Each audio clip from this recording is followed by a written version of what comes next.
trūkumcietēji. Mēs šeit zemes dzīvojot, mēs zinām, man ir trūkumcietējs, kam trūkst pārtika, apģērbs vai iespēja samaksāt par rēķiniem. Un tad tas tāds redzamākais un samērā vienkārši risināms, tiem, kam daudz, tie padalās ar tiem, kam maz, vai palīdz iekārtoties darbā, vai visādā veidā to risināt. Bet tie vēl ir tādi vienkārši, es teiktu. Sarežģītāk ir būt dvēseliski vai garīgi trūkumā. Garīgi ir skaidrs, bez Kristus tu vienmēr esi tādā vakumā, trūkumā un īstenībā tu cieti. Un citreiz tu esi pat tā piestulbots, ka tu pat nezini, ka tu cieti un mocies, un tu pat nezini, kas tev trūkst. Jo ir tas tukšums, ir tas vakums, kas ir paredzēts Dievam, ka tur ir jāpiepildās ar Dievu. Un tas caurstrāvojās pēc tam visur tālāk. Un tad ir dvēseliskais, ko daļai vēl pasaule kaut kādā mērā mēģina risināt, iepazīt un saprast. Un tur ļoti daudz. Tas ir gan intelektuāli, gan pazīt savas emocijas un censties kaut kā viņas apkarot vai sakārtot vai kā savādā. Un tur caurstrāvojas daudz lietas. Bet īpaši, ko gribēju atzīmēt, ir ar ko velns īpaši sit gan ģimenes, gan vientuļos, visādā veidā. Viņš īstenībā visu slānu, teiksim tā ar to, ir tā intīmais trūkums. Kad mums ir šī vajadzība, šī vēlme, un kad ir jauns cilvēks, arī manā dzīvē, bija tā, kad vēlns mūs pieviļ ar suragātu, ar mākslīgo. Un viņš pieviļ līdz tādam līmenim, ka tu pat kaut kādas veselīgas, intīmas attiecības sāc saskatīt kā kaut kāda sātana lietu, kad laulībā intīmās attiecības liekas netīras vai tu nepareizi kaut ko esi sapratis vai kā savādā. Un vēl tam visam nāk klāt tas, kad vīrietis un sievieti atšķirīgi tās lietas izprot. Jo sievietē vienmēr liekas, ka vīrietim visu laiku vajag, turpretīm vīrietim liekas, kā tu var nesaprast. Un tāpat ir sievietes vajadzības. Viņas intīmā vajadzība nav tikai kaut kāds fiziskais kontakts, kas parasti ir vīriešiem, bet ne visiem, ir ļoti dažādi cilvēki. Bet pārsvarā lielākam vairākumam tā ir tā vieta, kur noņem stresu, kur tu jūties mīlēts, kur tu jūties pieņemts, jo tas moments, tas brīdis ir tikai jums diviem. Un tas nav paredzēts ar katru cilvēku, tas ir tikai ar to cilvēku, ar ko tev ir derība. Un ir traki, ja šajā vietā tev ir trūkums, ka tavs atbalsts, ka tavs palīgs nepalīdz tur, ko tu nevari būt pašpietiekams.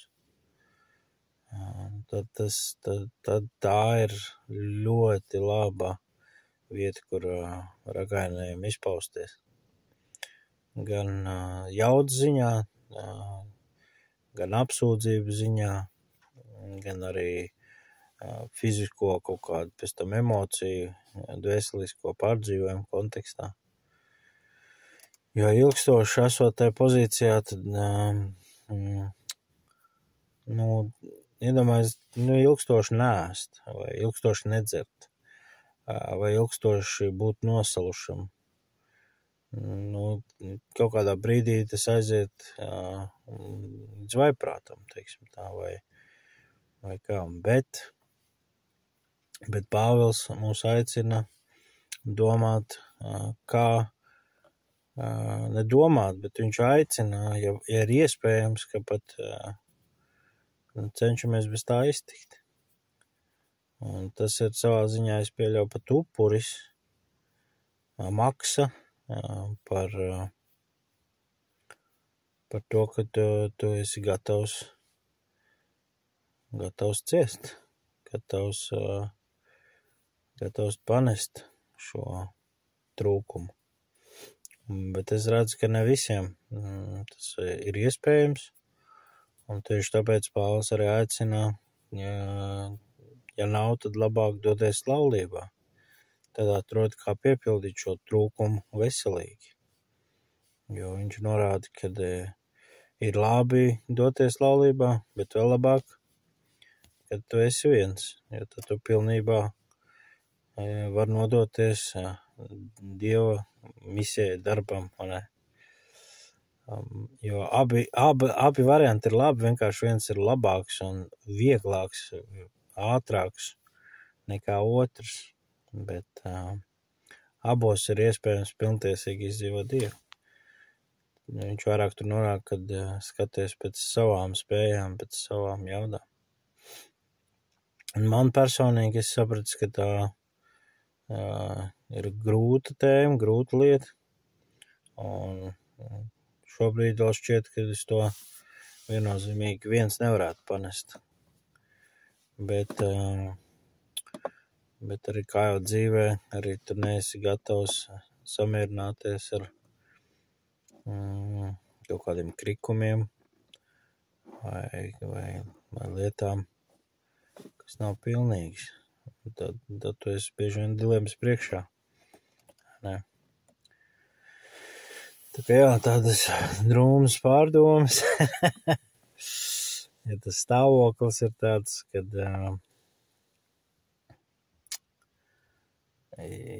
gribētos savādāk un gribētos pilntiesīgāk.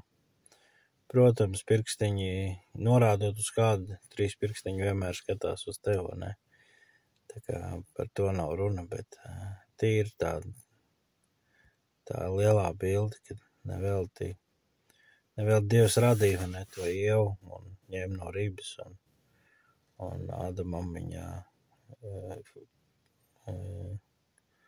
bija riktīgā. Tā kā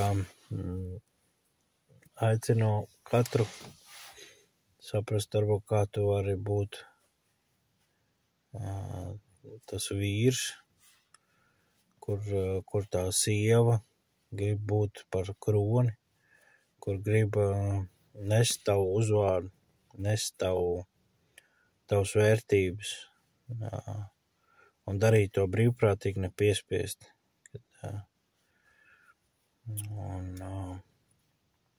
Un tad var tos augļus visi baudīt. Gan tie, kas saņem, gan tas vīrs, kas dod, gan tā sieva, kas palīdz, tad notiek tā dieva matemātika, kad visiem pietiek un paliek vēl pāri. Bet tad, kad mēs apņemamies tai derībā, laulības derībā tikai domāt par sevi, tad mums trūkst. Tad trūkst vīram, tad trūkst sievai, trūkst bērniem, trūkst sabiedrībai, trūkst visiem, un tad ir tas turtojušais kauls, ka tu nevari paļauties uz stabilām lietām, ne? Ka tu nevari, tā kā Salmanā 12.4, man liekas, ka tikls jau ir kronis un netiklo, ne, kad ir strutojuši kauls, ka tu uz pamata lietām nevar paļauties, jo tev jārēķinās, kad ir slimība, kad ir trauma vai tev būs pārstība. Jā, tā kā traki, bet tā ir runājot ar kādiem vīriem un redzot to realitāti, viņi ir traka, jo šī lieta daudziem sāp, jo arī kaut kāds tas intīmais trūkums mēdz arī būt kā manipulācijas instruments no sievu pusēm, un no vīru pusēm mazāk varbūt vienu gadījumu zinu, bet tas tāds liels retums. bet tā, diemžēl, ir tā realitāte, un zāles ir vienīgais, kam ir tās zāles, tas ir Kristus, un viņa veselīgā tā, hierarhija, es nezinu, kā nosaukt, prioritāšu secību, kad pirmkārt meklē Dievu, tad sievu, tad bērni, tad ģimeni, tad darbi, tad draudžu sapulces, misijas un viss cits var. Tā kā pirmkārt ir jāpiepildās ar garīgo, un tad tas caurstrāvosies visur tālāk. Bēdīgi, bet arī iespējams, kad nenotiek lietas pilntiesīgi šajā jautājumā, tā ir derība, un derībā mums ir brīva izvēle, brīvprātības princips, un ar Dievu tieši tāpat. Dievs mums ļauj ikdienas izvēlēties, vai tuvoties viņam, vai padoties viņam, vai taisīt kaut kādu savu muļķīgu realitāti, ne? Un tieši tāpat ir arī laulībā. Mums katru dienu ir jāsako līdzi, ir jāieguldās, ir jāpadodās un jātuvojas viens otram. Un tā ir tā realitāte, un tad ir tā praksa, un tad ir tā raksturo veidošana, kas ir smags darbs bieži vien, kas ir citreiz mokoši, citreiz sāpīgi, bet visam tam ir jāiet cauri, un tāpēc es iedrošinu piepildamies ar Dievu un ceram un lūdzam uz to labāko, bet ja arī nē, tad Dievs dos spēku izturēt. Tā kā šalom.